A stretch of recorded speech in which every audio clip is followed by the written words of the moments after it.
শ্রীলঙ্কার আমার এক ক্লাস ফ্রেন্ড ছিল, তার নাম ছিল আমির হাসান। মদিনা ইউনিভার্সিটিতে অধ্যয়নকালীন সময় একদিন ডাইনিংয়ে আমাকে বললেন, আমান তোমরা তো আহলে হাদিস আর আমরা হলাম শাফি মাযহাবের লোক, সাধারণ মানুষ হাদিস কি করে বুঝবে? সাধারণ মানুষ হাদিস তো জানে না।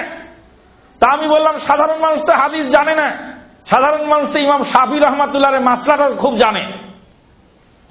যেই সাধারণ মানুষ ইমাম নবী মুহাম্মদুর রাসূলুল্লাহ সাল্লাল্লাহু আলাইহি ওয়াসাল্লামের হাদিস পড়তে জানে না, সেই সাধারণ মানুষ ইমাম শাফি রহমাতুল্লাহ আলাইহির ফিকহ কি করে পড়ে?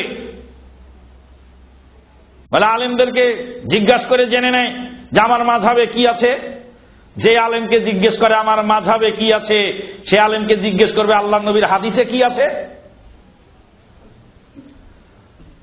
যে আলেমকে জিজ্ঞেস করবে মাযহাবে কি আছে, সে আলেমকে জিজ্ঞেস করবে হাদিসে কি আছে। বলছে যে আলেম যদি হাদিস বলে অন্য কিছু দেয় তখন সে লোক কি করবে? তা আমি বললাম যে আলেম যদি হাদিস বলে অন্য কিছু দেয় সে লোক যেমন ধোঁকা খাবে, আলেম যদি ফেকা না বলে অন্য কিছু দেয় তখন সে কি করবে?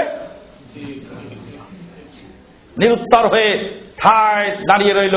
বললাম যে তাকলিদ যারা করে তাদের অবস্থা এরকমই হয়, কারণ তাকলিদ হলো পশুর জন্য প্রযোজ্য, তাকলিদ হলো অমানুষের জন্য প্রযোজ্য, মানুষের জন্য তাকলিদ আল্লাহ পাক রাখেন নাই।